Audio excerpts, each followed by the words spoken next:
Anda patut mendapatkan yang terbaik. Mungkin Anda sering mendengarkan keluhan seperti kata-kata krisis moneter, krisis ekonomi, susah dapat uang, susah cari kerja, dunia memang keras, dan lain sebagainya. Atau mungkin ada semacam kritikan yang Anda terima pada masa lampau. Hal-hal seperti ini menciptakan mitos yang merugikan, yaitu munculnya kepercayaan bahwa Anda tidak berhak atas kesuksesan. Ini sering terjadi karena mereka yang hidup dari keluarga yang terbatas pengetahuannya, lingkungan yang marginal, kurang pendidikan. Jadi ada mitos yang dipercaya oleh lingkungan seperti bahwa orang miskin itu hidupnya penuh hikmah dan nilai luhur, sementara orang kaya penuh dengan dosa. Ada pula yang mengatakan banyak harta membuat beban di akhirat nanti. Juga kata-kata sudah takdir kita memang begini, atau kata-kata yang bernada menyalahkan pemerintah yang kurang mengurusi rakyatnya. Ini cukup aneh. Mengapa hal ini terjadi pada diri kita? Dipersalahkan ke orang lain. Seseorang yang memiliki kesadaran self-konsep kemakmuran yang tinggi menunjuk keluar hanya yang positif, kemudian menunjuk ke dalam lebih positif lagi. Misalnya, dalam kehidupan Anda dibesarkan dengan keadaan negatif dan hanya ingat hal yang negatif, tetapi ternyata Anda berhasil mengatasi masalah tersebut. Pikiran Anda harus tetap positif, dan yang lebih penting lagi, perasaan Anda pun harus tetap happy dan positif. Anda pasti sukses. Saran saya, Anda tetap harus menata template dasar-dasar nilai yang telah terbentuk dalam diri kita, seperti sindiran, kritikan, atau kesinisan yang pernah Anda alami. Hilangkan dengan menata di lapisan terbawah. Benar, Anda bisa menutup dengan citra dan pelajaran di awal, dan sebaiknya Anda melakukan secara terus-menerus agar tidak muncul ke permukaan hal-hal yang negatif tersebut. Jika Anda sempat menyimak catatan perjalanan kehidupan masa lalu saya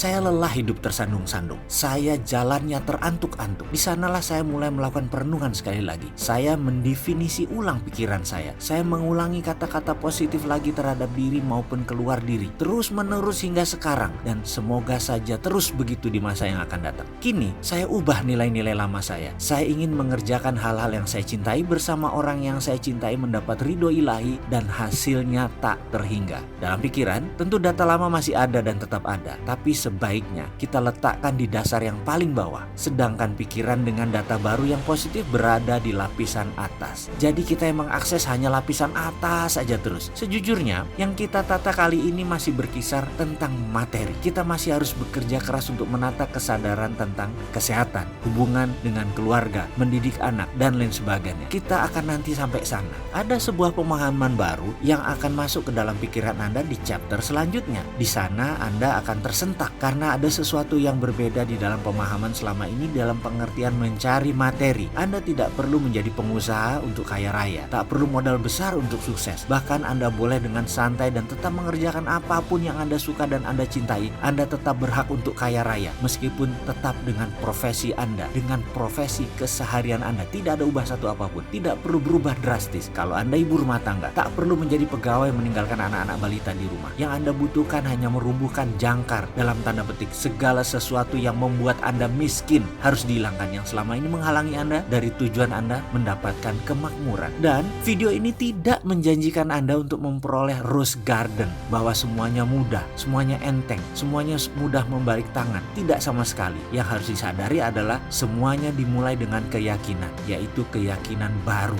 Jadi sekali lagi saya ulangi, siapa bilang mau kaya harus berbisnis? Siapa bilang sukses itu mudah, hanya perlu bekerja pintar tanpa modal, tanpa kerja keras? Kita akan luruskan semua itu. Saya jamin yang berbicara bahwa untuk sukses harus berbisnis, atau ada yang mengatakan sukses itu mudah tanpa kerja keras, tanpa modal, tanpa kerja pintar, adalah seorang pembelajar yang baik, tapi bukan pelaku yang menjalankan roda ekonomi. Yakinlah, yang berkata seperti itu pasti orang yang bertujuan baik. Namun bagi saya, niat baik tersebut sering misleading, membuat manusia lain jadi salah arah. Jadi pemahamannya harus diperdalam agar lebih benar, bukan hanya jargon. Saya tahu sekali niatnya memotivasi orang agar orang tidak patah semangat dengan kondisi saat ini. Saya juga paham sekali bahwa pemutar roda ekonomi saat ini banyak datang dari kalangan yang memiliki sedikit pendidikan sekolah dengan sedikit modal, bahkan ada yang tanpa modal. Cerita tentang orang-orang seperti ini menjadi semacam pendekatan mirroring agar satu rasa. Kemudian dibandingkanlah dengan kisah-kisah orang sukses di dunia yang juga tidak bermodal, tak berpendidikan. Tujuannya sama, yaitu agar memotivasi untuk bersemangat, dan itu tidak salah. Ini benar dan saya setuju sekali. Akan tetapi siapapun yang mengatakan hal tersebut sebaiknya menjelaskan lebih dalam lagi. Yang disebut begini, ini. Misalnya, berbisnis properti tanpa modal. Sebaiknya diterangkan lagi dengan benar. Itu broker properti atau pebisnis properti.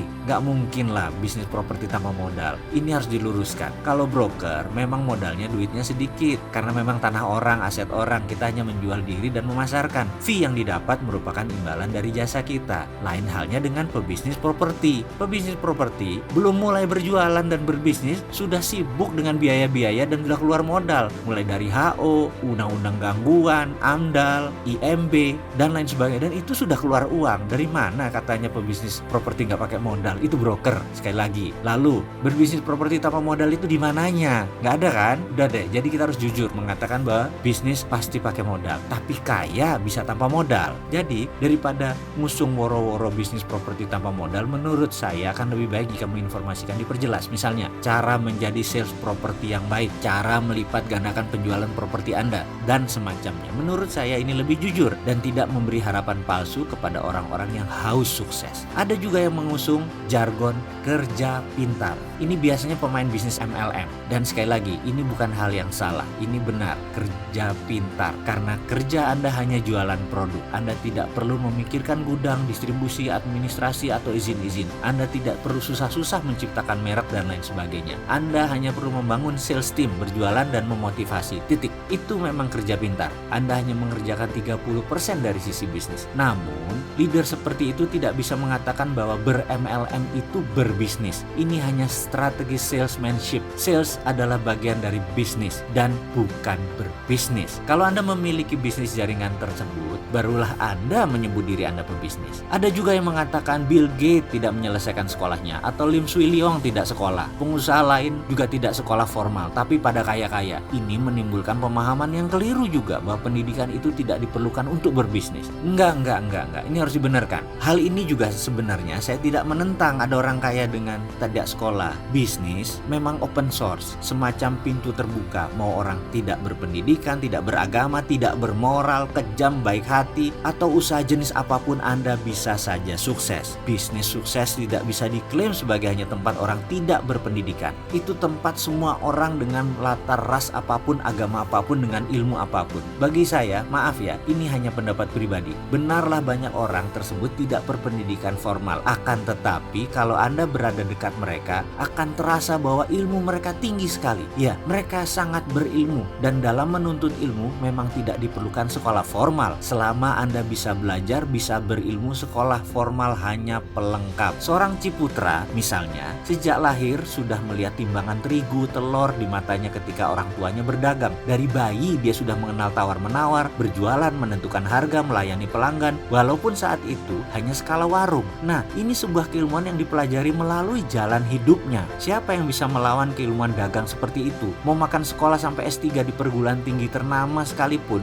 gak akan diajari hal itu. Lalu sewaktu dia berbisnis di usia 20 tahunan, sebenarnya dia sudah memiliki ilmu dagang sebagai platform pola dalam pikiran bawah sadarnya. Jadi, berbisnis merupakan matriks yang rumit, yang seharusnya tidak dipikirkan tetapi dijalankan. Untuk berbisnis, Anda harus memiliki komitmen dan ide yang terlatih. Bahkan sahabat saya mengatakan, sekreatif apapun ide Anda, kalau tidak laku dijual, namanya Anda tidak kreatif. Kesimpulan, Anda harus dipercaya. Kalau kepercayaan orang terhadap Anda tinggi, apapun yang Anda berikan, bahkan meskipun menurut mereka ide Anda jelek atau produk Anda buruk, pasti tetap dibeli. Lalu, benarkah tidak perlu kerja keras? Saya meneliti dalam-dalam hal ini. Saya percaya semua orang kaya, orang sukses adalah pekerja keras. Namun, mereka bukan saja pekerja keras, tapi orang yang tahu memanfaatkan waktu. Mereka bekerja keras, iya, tapi begitu liburan, mereka benar-benar menikmati liburannya dan enjoy. Mereka pandai membagi waktu di antara kerja, di rumah, bersosialisasi. Kata-kata work hard, play hard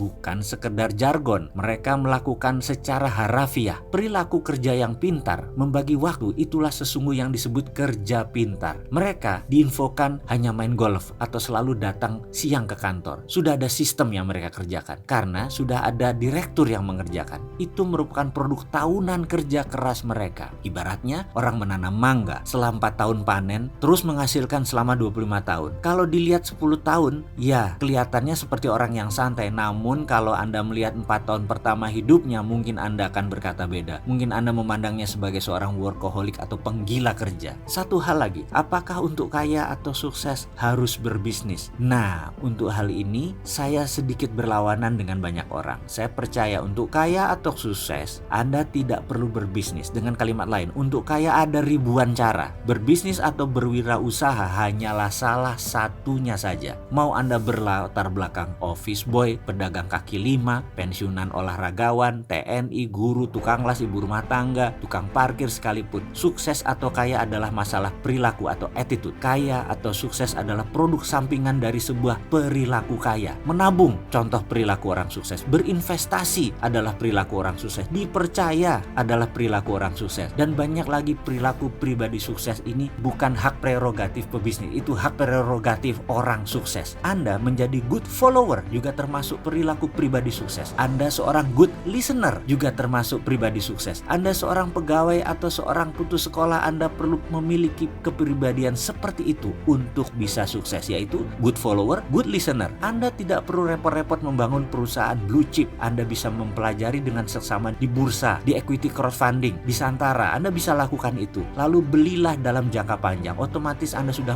merupakan shareholder perusahaan tersebut. Walaupun minoritas, namun tetap saja Anda termasuk pemilik sebagian saham perusahaan tersebut. Misalnya, Anda tahu di masa sekarang bisnis retail akan naik. Melihat net income per kapita di Indonesia sudah 3.800 US dollar. Jadi, belilah saham Unilever. Lalu simpan selama 5 tahun. Dijamin kenaikannya pasti. Itulah berinvestasi. Bahkan ada yang unik nih. Sahabat-sahabat istri saya dan kelompoknya memiliki kebiasaan aneh. Setidaknya menurut saya, setiap bulan mereka arisan. Ya namanya juga ibu-ibu. Tapi ada yang aneh di kelompok ini. Setiap arisan isinya adalah perdebatan data dan informasi saham apa yang mereka akan beli bulan ini. Lalu siapa pemenangnya akan ambil uang tersebut di tahun depan. Misalnya masing-masing store 1 juta rupiah. Ada 12 peserta. Jadi setiap bulan ada saham yang dibeli senilai 12 juta yang akan dicairkan 1 tahun setelah diinvestasi. Misalnya dari hari kocokan tersebut, Ibu A mendapatkan pemenang arisan bulan itu. Kemudian dibelikan saham kelapa sawit Astra Argo Lestari. Lalu bulan depan 12 juta diinvestasikan ke saham Trada Marine Cargo. Itu diputuskan setelah mereka berdua belas berdebat dan berdiskusi. Kalau dengar ceritanya seru juga nih. Saya yang dulu merasa arisan itu hal yang berbau sosialite dan hanya perilaku sosial semata, jadi melihat arisan dari sisi menarik sekarang. Jadi ke depan sukses dan kaya sekali lagi bukan untuk mereka yang bekerja saja, alias siapa saja punya profesi apapun bisa sukses selama tahu dan berpikir sukses. Selamat melanjutkan video selanjutnya.